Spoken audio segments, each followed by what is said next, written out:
What's good, YouTube? It's your boy, Blue Blood Sports TV, back at y'all with another one. So, legendary, retired, Hall of Fame British superstar, Chris Eubanks Sr. is urging the fans, the media, and anybody that would listen to boycott his son, Chris Eubanks Jr., British superstar, former world champion, who's a middleweight title contender. 32 wins, 2 losses, no draws, 23 big wins by way of knockout, 33 years of age, 5'11" with a 72-inch arm reach, from taking on his biggest rival, son, and legend in Nigel Benn, retired British superstar, Hall of Famer, Nigel Benn, his son, Conor Benn.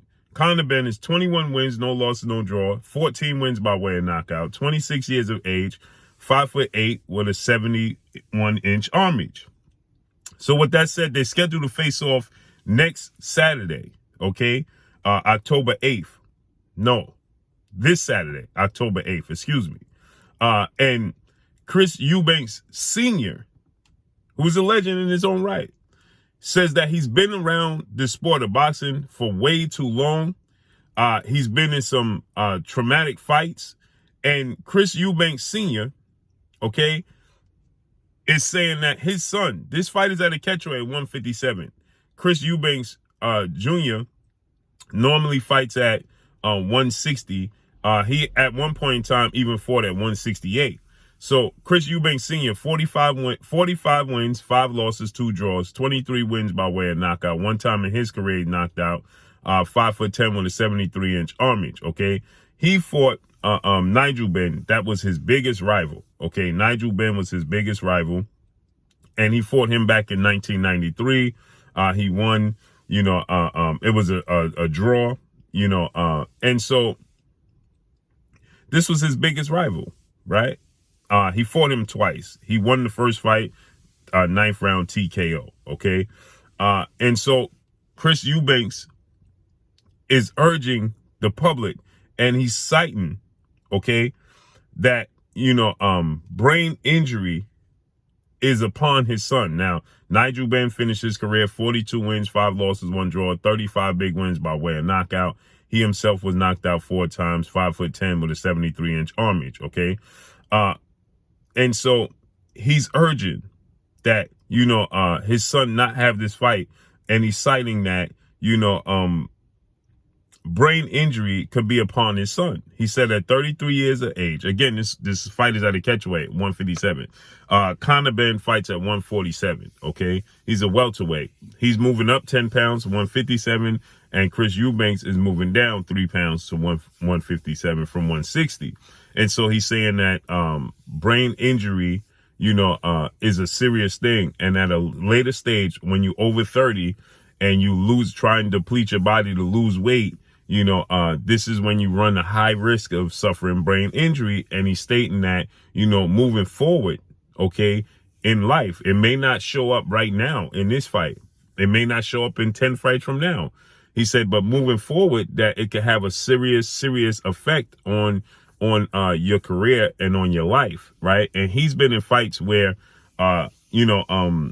what's interesting is he's been in fights, and I listened to Spencer Fearon and Tunde and on their show, and he urges them, to boycott the fight. And according to them, he's been in the fights, and his son Chris Eubanks Jr. been in fights where he saw something in his opponents that his opponents was badly hurt and didn't want to have a long-term lingering effect on his opponent. And he told Chris Eubanks Jr. to not hit him in the head no more, right? This according to Spencer Fearon and Tunde, right? They saying that, he urged, his son to not hit the opponent in the head no more because, he sees that he's suffering, what could be a long-term effect. So he urged them, don't hit him in the head no more, right? This is big, you know what I mean? And he truly, obviously believes this, and he don't want, obviously, his son, to be affected by this, okay? So listen to what they had to say, and shout out to them, with the Fight is Right, Atunde, Spencer Farron, and their whole podcast, right? And this is very, very interesting, man, because I could look at it two separate ways, right? I look at it two separate ways. It could be a situation where they're trying to convince the people, because Chris Eubanks is clearly the bigger guy, fought at a higher weight class. Conor Benn has never fought for a world title, obviously has never won a world title. So this is solely based off of their two fathers' legacies, right? And their history. So they're trying to relive that. It's big money in the British boxing. And you see pictures of Chris Eubanks Jr. eating cheeseburgers, eating buckets of chicken. Is this a ploy, right, by Chris Eubanks Sr. to tell the world he's struggling to make the weight and it's so dangerous, and we don't want to allow him to continue to make this weight? So when he wins, we could say that, he was at a disadvantage as well. Because Conor Benn is moving up 10 pounds. Essentially 2 weight classes. Okay. He's 3 pounds removed from 160. That's 2 weight classes from 47, 54, and then 60, right? He's just 3 pounds removed from 60. That's 2 weight classes he's jumping up, essentially, right? And Chris Eubanks fought as high as 68. So he's clearly the bigger guy. He's won titles. And so is this a situation, an employee, where they're simply trying to convince the fans that Chris Eubanks Jr. is struggling to make the weight, and it's not easy, because obviously everybody's looking and saying, why is Chris Eubanks Jr. looking to fight a welterweight?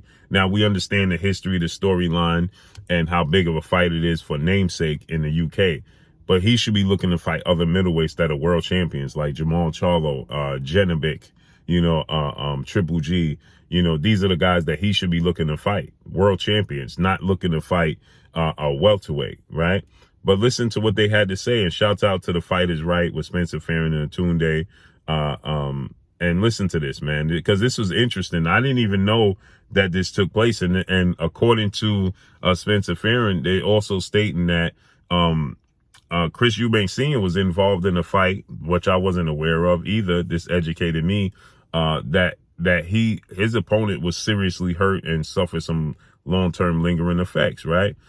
So let's listen to what they had to say, because this was, news to me, right? I wasn't that, versed on what took place in these 2 instances where they're talking about Chris Eubanks Jr. being in the fight where Senior tells him don't hit the guy in the head no more, and Senior being in the fight where his opponent suffered long-term effect. Listen. This is what Eubanks is saying. This is Eubanks' statement. And it's a very simple statement. There, Spencer and the Fight is Right. Boycott the fight. Livingston Jr. versus Benn. You know what, 3 pounds beneath the middleweight at the middleweight limit. So Livingston versus Benn. That was one of the fights that had a long-term effect. At 33 years old can do. This is how brain injuries occur. Now, I'm saying this now because remember, when Chris Eubanks Jr. boxed Nick Blackwell, it was his father that told him to ease off and don't throw headshots anymore after. See, so this is Nick Blackwell. He's saying that his father, Senior, told him to ease up with the headshots and only focus on the body because he saw there was something wrong with his opponent. 7th round to the kid because he could see something.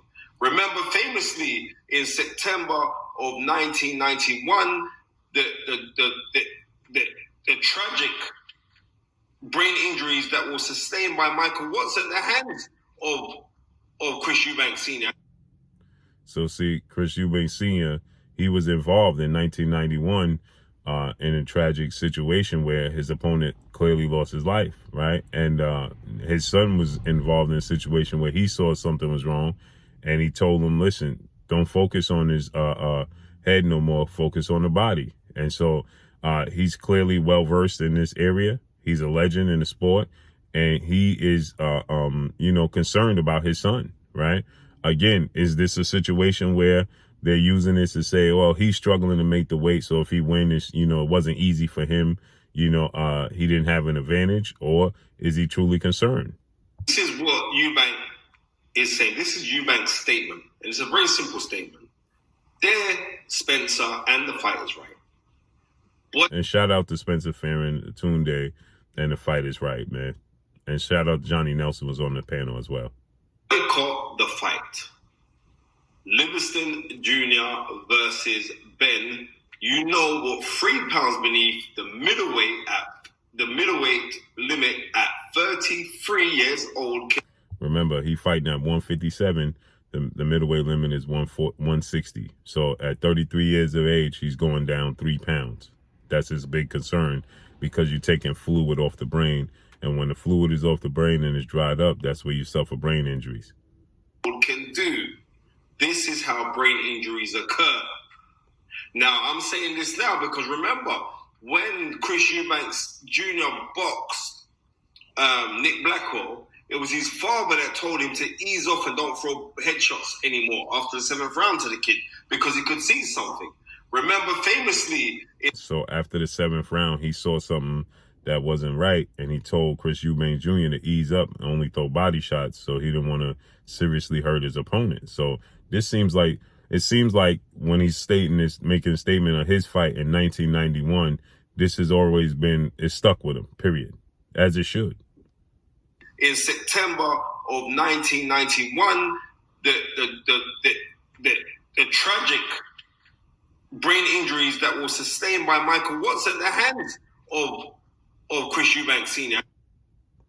So it sounds like Chris Eubanks Sr. had some natural concerns, and he don't want this fight to continue. But this fight is 3 days away, and unfortunately for Chris Eubanks Sr., this fight is going to take place. It's just too much money at stake, and it's sad that that's the case. But the fact remains is that when you have this much money circling and it's such a big fight and so many things at stake, it's going to take place. Just hopefully both fighters go in healthy and both fighters come out healthy.